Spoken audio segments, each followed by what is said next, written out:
Bismillahirrahmanirrahim. Assalamualaikum warahmatullahi wabarakatuh. Hai teman-teman semua, selamat datang di dunia per-YouTubean saya, dunia yang sangat awam bagi saya, dan ini merupakan channel pertama saya yang saya dedikasikan untuk teman-teman semua yang sedang mengikuti pembelajaran dari rumah. Saya berharap esensi dan substansi dari mata kuliah yang sedang kita pelajari tidak berkurang sedikit pun, meskipun di masa pandemi ini kita diwajibkan untuk belajar dari rumah.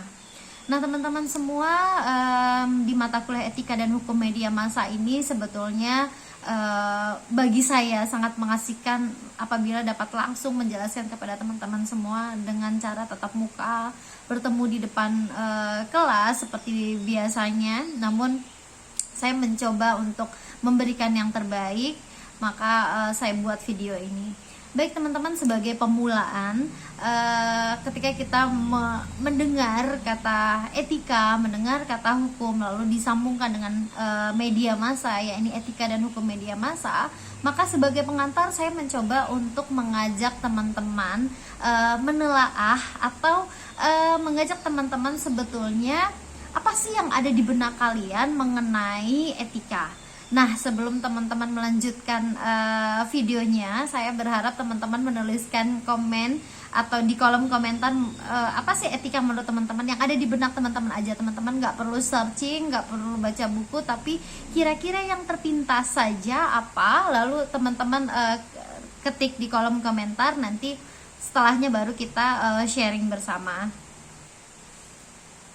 Nah teman-teman, mungkin ada saja di benak kalian yang mengatakan bahwa etika adalah perbuatan, perilaku, kebiasaan, sopan santun, norma, adat istiadat dan sebagainya, dan itu tidak salah.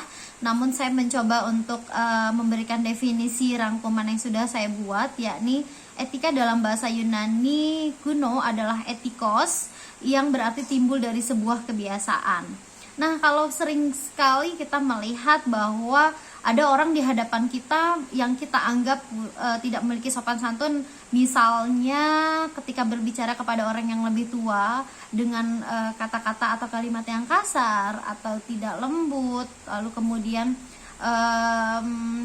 sebaliknya misalnya ketika kita melihat orang lain ketika ketemu itu menyapa dengan lembut, tutur katanya bagus dan sebagainya, pasti hal yang pertama kita nilai adalah etika orang tersebut baik atau buruk.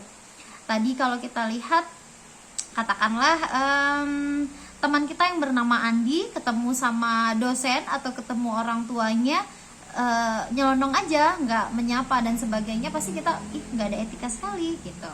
Tapi kemudian kita akan kupas sebetulnya etika ketika di dalam kita hubungkan dengan media massa itu seperti apa.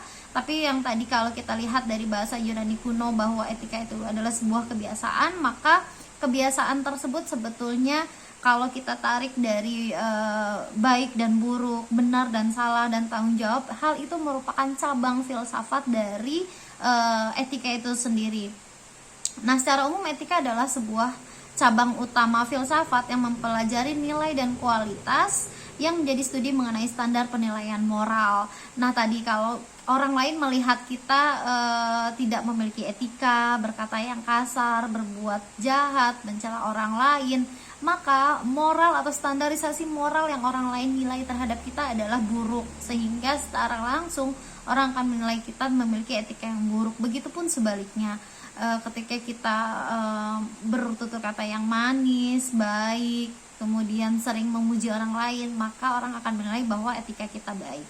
Banyak sekali sebetulnya pengertian etika menurut para ahli, para filsuf dan sebagainya. Tapi saya tidak akan mengupas tuntas apa itu arti etika, tapi paling tidak kulitnya kalian mengerti bahwa etika itu adalah standarisasi penilaian baik dan buruk, benar dan salah, dan tanggung jawab, dan itu adalah sandaran moral yang ada.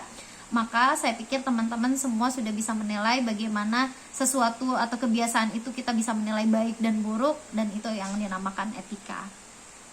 Kemudian tadi ada etika, lalu kemudian hukum. Nah, teman-teman juga bisa bisa menelaah biasanya hukum itu seperti apa. Namun saya mencoba untuk memberikan pengertian hukum menurut Mas Duki dalam bukunya di tahun 2006. Hukum terbagi menjadi dua, material dan formil. Material yakni setiap keputusan tertulis yang dikeluarkan pejabat berwenang yang berisi aturan tingkah laku yang bersifat umum dan mengikat secara umum. Sedangkan formil hukum adalah keputusan tertulis sebagai hasil kerjasama antara pemegang kekuasaan eksekutif dan legislatif yang berisi aturan tingkah laku yang bersifat umum dan mengikat secara umum. Nah, kalau kita tadi sudah etika, lalu kemudian hukum. Nah, apa sih sebetulnya etika dan hukum media massa? Kita tarik pengertian kebijakan dan hukum media massa. Suatu kebijakan memperhatikan bentuk perhatian dari pemerintah dan juga masyarakat tentang bagaimana membentuk dan mengatur aktivitas sosial, politik, budaya, dan ekonomi, termasuk aktivitas media, agar dapat memberikan sesuatu yang bermanfaat bagi kepentingan umum. Nah, kalau kita lihat media massa kan sebetulnya adalah frekuensi milik umum, sehingga perlu adanya aturan baik etika dan hukum. Kenapa sih Bu adanya etika? Kenapa enggak langsung adanya peraturan itu dihukum aja? Karena tidak semua pelanggaran, karena tidak semua sesuatu yang dilanggar itu harus dihukum dengan hukuman fisik, tapi bisa juga ada hukuman moral, yakni hukuman etika. Misal saya katakanlah seorang wartawan, lalu kemudian saya menulis pemberitaan tentang tetangga saya, katakanlah tetangga saya itu katakanlah berselingkuh misalnya. Nah, tapi saya belum tahu kebenarannya, saya belum tahu validitasnya seperti apa, maka sudah saya tulis di katakanlah jurnal RT, katakanlah seperti itu. Tapi saya belum tahu kebenarannya, maka secara etika saya sudah menyalahi dan sudah membuat nama orang lain tercemar. Meskipun dia tidak melaporkan saya, tapi secara etika saya sudah melakukan sebuah kesalahan. Nah, itu kenapa harus ada sandaran etika sebelum adanya hukum dalam media massa. So, sebetulnya apa sih etika dan hukum media massa? Singkatnya adalah peraturan yang dibuat oleh pemerintah kepada rakyat atau warga negaranya dalam ranah media massa. Segala sesuatu yang menyangkut media massa itu tentu ada aturannya, ada etika dan hukum yang mengatur, sehingga meskipun negara kita negara demokrasi, tapi tetap menjunjung etika, menjunjung hukum di atas semuanya, sehingga kita tidak mudah untuk membuat pemberitaan, atau masyarakat juga tidak menerima isu-isu yang belum tentu valid, sehingga kita menelan mentah-mentah isu yang ada. Maka perlu adanya etika dan hukum yang mengatur dalam media massa. Nah, teman-teman, nggak asing bagi kita sebagai orang ilmu komunikasi bahwa pesan yang disampaikan seorang komunikator, pesan yang disampaikan oleh komunikator kepada halayak atau kepada komunikan itu kan biasanya menggunakan saluran yakni media.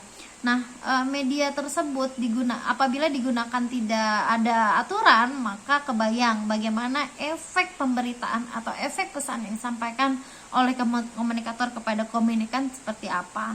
Maka perlu adanya sandaran etika. Kalau teman-teman ada yang nanya misalnya, Bu, kita harus lebih mendahulukan etika atau hukum? Sebetulnya kalau menurut saya, meskipun hukum memang sudah tertulis dan ada peraturan perundang-undangannya sehingga ada sanksi fisik, denda, penjara di dalamnya, tapi sandaran utama yang menurut saya harus kita miliki sebagai manusia adalah etika. Karena ketika kita menjunjung tinggi etika itu sendiri, maka saya pikir kita segan dan tidak akan melakukan kesalahan yang melanggar hukum. Jadi ketika kita sudah benar-benar taat mengenai etika, baik, buruk, moral, benar dan salah, tanggung jawab kita sebagai manusia, maka saya pikir kita tidak akan melanggar hukum gitu. Jadi segala sesuatu yang akan kita lakukan, kita bersandar dengan etika kita, dengan kerohanian kita, dengan kereligiusan kita. Ini benar nggak ya apabila saya lakukan ini? salah nggak ya kalau saya lakukan? Apabila kita selalu menimbang-nimbang soal etika, maka saya pikir kita segan untuk melanggar hukum. Jadi sandaran utamanya adalah tetap etika menurut saya sebelum melakukan hukum, karena setiap orang yang sangat menjunjung tinggi etika maka dia akan segan untuk melanggar hukum. Tapi dan sebetulnya begitu pun sebaliknya, tapi percayalah bahwa etika adalah di dalam diri kita, sehingga baik buruk dan benar atau salah kita bisa tanyakan kepada hati kita.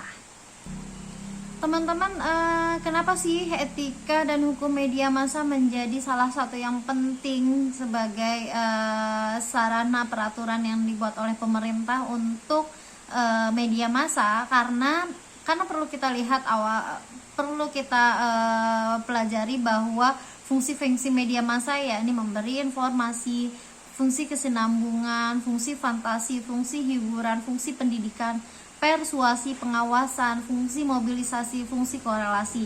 Dan kebayang apabila begitu banyak fungsi-fungsi tersebut yang sebetulnya adalah baik, maka ketika tidak ada aturan yang mengatur mengenai etika dan hukum media massa, kebayang fungsi-fungsi tersebut mungkin saja tidak akan berjalan dengan baik.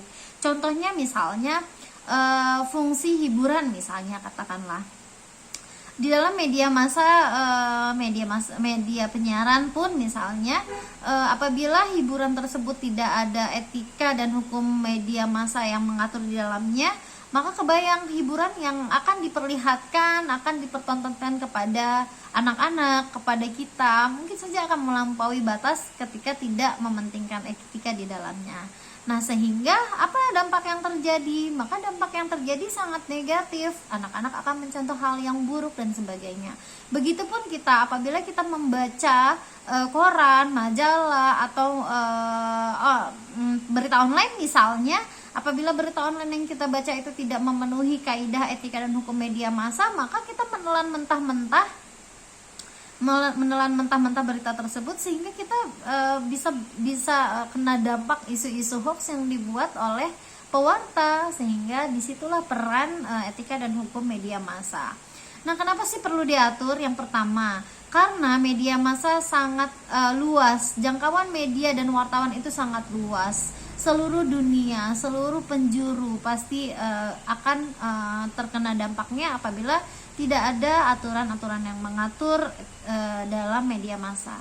Kemudian media massa ini adalah memakai frekuensi milik publik, sehingga tidak bisa seenaknya, sewana-wana menggunakan media itu sendiri. Kemudian dahsyatnya dampak sebuah berita tadi ya, apabila kita menelan mentah-mentah isu hoax yang ada, belum menguji validnya seperti apa, lalu bagaimana dampaknya? Dahsyatnya begitu besar untuk buat orang banyak, dan pasti sangat banyak yang dirugikan. Kemudian multidimensi kepentingan politik, ekonomi berskala lokal dan internasional. Nah, teman-teman, segala sesuatu yang berhubungan dengan politik tentu isunya sangat sangat panas, sangat sentral, sangat dinamis, sehingga perlu adanya aturan-aturan yang mengatur. Kemudian menjaga dan menjamin agar media massa memenuhi kepentingan publik. Jangan sampai karena tidak adanya aturan mengenai media massa, maka media itu sibuk untuk menaikkan rating lembaganya sendiri tanpa memikirkan pentingnya manfaat dari media massa itu sendiri. Tapi kalau misalnya ada pertanyaan, Bu, tapi kan media massa itu kan adalah sebuah lembaga yang kemudian di dalamnya ada yang bekerja, kemudian harus menghasilkan income dan sebagainya. Jadi otomatis media itu harus cari rating dong, Bu, dan ratingnya seperti apa ya? Yang penting tayangannya seperti apa atau beritanya seperti apa, yang penting ratingnya kan bagus, sehingga mungkin saja nggak perlu ada aturan, Bu, yang penting ratingnya bagus, karena media massa itu kan dibuat untuk income misalnya, atau profit misalnya, atau bisnis. Nah, teman-teman, inilah fungsinya kita belajar etika dan hukum media massa, agar kita nanti kelak, teman-teman mungkin akan ada yang jadi jurnalis atau wartawan, paham betul bagaimana membedakan idealisme versus bisnis. Nah, saya akan menjelaskan sedikit bagaimana bedanya idealisme dan versus bisnis. Kalau teman-teman memiliki idealisme yang tinggi, maka teman-teman pasti memikirkan bagaimana membuat berita yang sesuai dengan keadaan yang sesungguhnya, karena negara kita adalah negara demokrasi, negara yang memiliki konstitusi, dan sebagai orang yang idealismenya tinggi pasti menempatkan religi ke dalam diri kita, memikirkan nilai moral yang kuat, norma nasionalnya seperti apa, itu kita pertimbangkan. Itu ketika teman-teman nanti meskipun mungkin saja nggak semuanya jadi wartawan, tapi dalam bidang tertentu menurut saya harus memiliki idealisme yang kuat. Sandarannya apa? Sandarannya kelima hal tadi. Meskipun menurut saya sandaran utamanya adalah tetap religi, karena seseorang yang punya religius tinggi, saya pikir dia tidak akan melanggar sesuatu yang di luar ketentuan yang sudah dikehendaki atau peraturan yang sudah dibuat oleh sang Khalik. Nah, kemudian versus bisnis itu seperti apa? Memang sih sebuah lembaga harus punya income untuk berjalannya lembaga itu sendiri. Tapi saya pikir ini segala sesuatu tetap kita dapat income apabila kita menjalannya dengan baik, tidak mengeluarkan atau membuat berita yang malah membuat dampak yang negatif bagi publik. Kalau orang berpikirnya bisnis, tentu dia ketika membuat berita, tayangan, dan sebagainya itu memikirkan profit, terserah masyarakat dampaknya seperti apa, yang penting profit. Kemudian market drivennya seperti apa, ratings itu sangat penting, meskipun ternyata tayangan yang disiarkan itu nggak baik, dampaknya buat anak kecil, buat orang dewasa, dan sebagainya. Lalu kompetisi, bagaimana dengan kompetisi dengan media-media lainnya, dan use and gratification. Teman-teman, sebetulnya masih banyak yang akan saya bahas di etika dan hukum media massa, tapi saya pikir ini sebagai pengantar supaya teman-teman tahu dan mendasari dirinya sebagai orang yang memiliki etika baik, sebagai orang yang memiliki konsep moral yang baik, di mana baik dan buruk itu kita sudah bisa menelaah harus yang mana yang kita lewati. Tentunya kita semua berharap yang baik, tapi kemudian pasti ada godaan-godaan nanti di depannya, sehingga saya pikir jangan lupa ketika nanti teman-teman sudah terjun ke lapangan, jangan lupa hari ini sebagai pengantar etika dan hukum media massa bahwa kita sudah mempelajari bagaimana etika, bagaimana hukum media massa. Terima kasih, saya pikir itu sebagai pengantar. Nanti kita lanjutkan di diskusinya. Kalau ada yang kurang nanti boleh kita tanya, boleh teman-teman tanya, sharing, atau mungkin menambahkan sesuai bacaan-bacaan yang sudah teman-teman baca sebelumnya. Terima kasih banyak atas perhatiannya. Jangan lupa, saya nggak minta di subscribe karena saya bukan YouTuber sejati. Saya hanyalah dosen gado-gado yang mencoba untuk memberikan edukasi dari berbagai hal. Dan terima kasih, mohon maaf atas banyak yang kekurangan. Assalamualaikum warahmatullahi wabarakatuh. Bye bye.